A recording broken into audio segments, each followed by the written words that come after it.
I had one of my Patreon members send me a video of a horse that was circling around her and then coming in and being aggressive towards her. And so I'm going to share with you the advice that I gave her and show her a technique that I would use to teach this horse to respect our space and be more safe to be around. So let me go ahead and show you that video.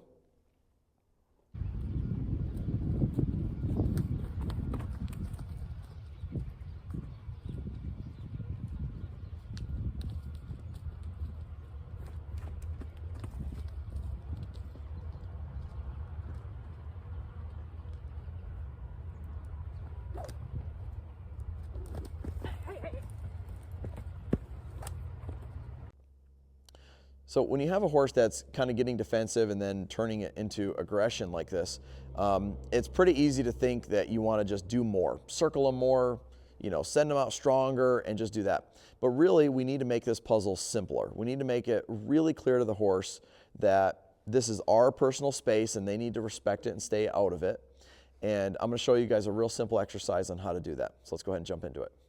If you're enjoying watching this video and you would like to see more great content as well as ask me questions about you and your horse, consider joining my Patreon page. It's $10 a month. You'll be glad you did. So in this video, we're going to keep things really simple. So the idea is that you have a horse that's maybe a little mouthy, maybe kicks at you a little bit on the ground, is pushy, kind of crowds your space. And to me, this is something every horse needs to know how to do it to be safe to be around. They need to respect our personal space. This particular horse, he's a 2-year-old coming 3, and he's very, very confident, and he didn't get raised with a lot of other horses. And so he didn't really learn how to respect personal space that well from the herd, which made him a little extra pushy around people. And so we're going to kind of chip away at that. Now, I have already worked with him on this stuff, so it's not his first time doing it. And he's a little bored right now as we were kind of getting set up for the filming. Go ahead and drop that. All right. So the first thing I'm going to do is I'm not going to ask him for a very specific yield. I'm just going to make some noise around my personal space and say, this is my space. And my first goal is to teach a horse to respect my bubble. You can saw as soon as he got out of it, first thing he wanted to do is come right back in. And it's just really tempting for him to do that. And so I'm willing to touch on the horse, whatever's sticking out, even if that means their nose. And this might get a lot of people ruffled up, but the reality is if you don't teach a horse to respect your space, if you're standing next to them, grooming them, bridling them, haltering them, and they see something over here that catches their attention, they're going to go, what's that over there? And they'll end up going right through you. And you'll see people that have to get stitches on their face, their jaw, broken eye socket, that sort of thing. And it happens more than you think. And it's because the horse didn't learn to respect the human's bubble. Okay? And this is also true with how I would start teaching a horse to lead. So again, I'm just going to wave the stick here. I'm willing to touch whatever's sticking out. I try to not look at the horse too.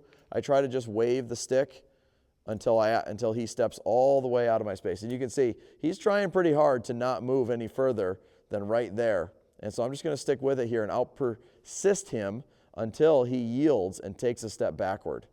Right there. Now I'll get quiet. There's a lick and chew, which means he just got relief further away. You can see he's not afraid of me. He was pushing on pressure. So it very much matters who started it, okay? So if they're already pushing on your space and you own it and you wave that stick around, they're going to respect that, meaning they're going to yield to that without being afraid. If he was just standing there and I just walked up to him and used my stick on him or something, well, then obviously that would scare him, right? Now, part 2 of this is a lot of people that have pushy horses, they're not willing to touch the horse with the stick. But what I see a lot of people do is they're not willing to touch the horse, and that's why their horse is pushy usually.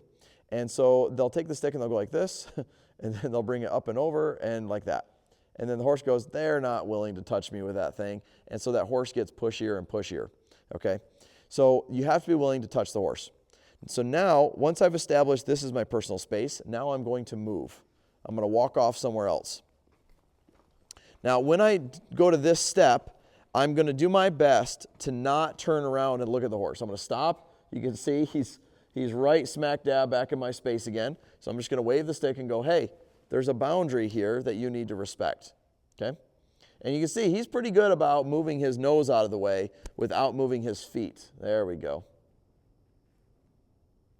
And so we need him to fully respect our space and move out of there. So go ahead and walk somewhere else. Same thing, he crowded back in. Now, I love to have a horse lead next to me where their neck is by my elbow. But I will only lead a horse like that if that horse already respects my space and especially respects my back. Okay, so right now he's learning to respect my backside as we walk around. That was a little bit better, wasn't it? Okay, wave that stick around. And I could even move my bubble back towards him like this and teach him to respect that. Very good, much better. So that would be the second stage. Now, you could do each one of these stages over days, or most horses can handle going through these stages in one session, okay? Now, the next one is this. If I want him to see me as the alpha horse, okay? Horses have a pecking order in their pasture, and when they get comfortable enough with people, they start to want to know who's the leader, okay? And the way we convince the horse that we're the leader is by asking them to move their feet without moving our feet as much. And so if I'm the alpha horse and I want to go to the hay pile on the other side of him, I'm going to walk on a straight line through this horse to get to there.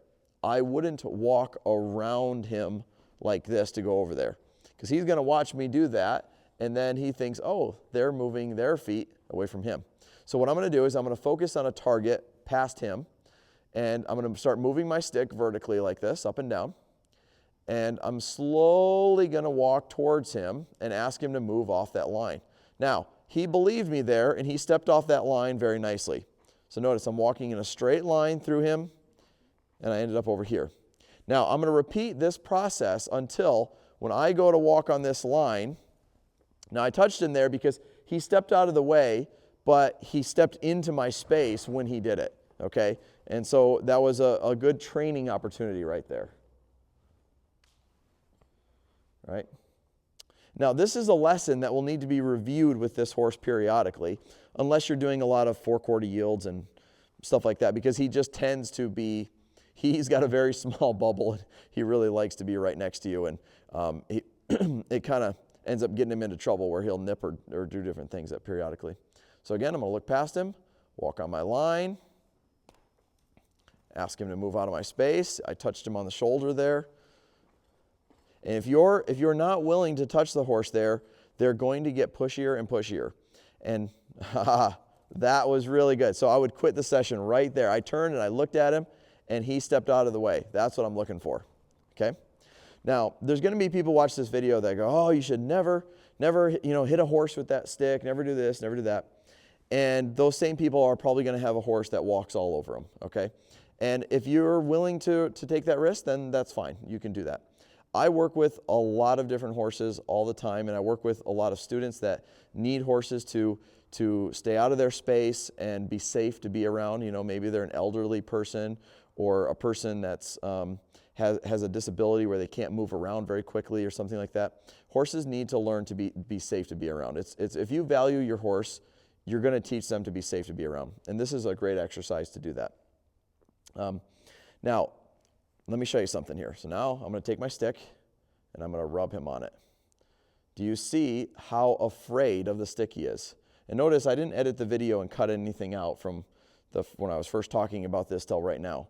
He's not afraid of the stick because I did this in a way that was not scary or confrontational to him. I did it in a way that made sense to him to just move off my space. There was a plan. And see, he's already kind of crowding back in there.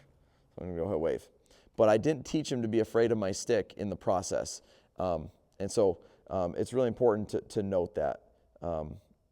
Not just take what you think the horse feels about it, but actually read the horse and go, how does the horse feel about this? Okay? So you can see he's not afraid of it. I can touch him with it everywhere. And that is the name of the game. If he was afraid of my stick at the end of this session, then I probably did something wrong. I probably went too fast. One of the jokes that I make at clinics that I do is I'll say, speed kills. And what I mean by that is if you go too fast with a horse, you're more likely to scare them. So horses are pretty tolerant of how much pressure you use as long as they understand it, okay? So, but if you move your feet really fast, so if I were to face him and go running at him and move my feet quickly, that could startle him and scare him, and then he would be afraid of it. So something to keep in mind. So I hope from watching this video, you guys can see how this simple exercise will make that horse a lot safer to be around, and set that horse up really to have a good life. You know, a lot of people don't talk about this, but think about what happens to this horse if we don't fix this. What do you guys think is the end result? And what's interesting is there are people that are willing to just decide the horse needs to be euthanized, or needs, you know, something really drastic measures need to happen with a horse like this, when really it's as simple as building a better communication with this horse. So I hope you guys can see how this technique would make this horse safer to be around, and we'll go ahead and we'll do a follow-up with her, and we'll get a video in a few weeks after she's had a chance to try this and see how this horse is doing. So hope you guys enjoyed the video. If you did, make sure you hit that subscribe button. We'll see you guys on the next one.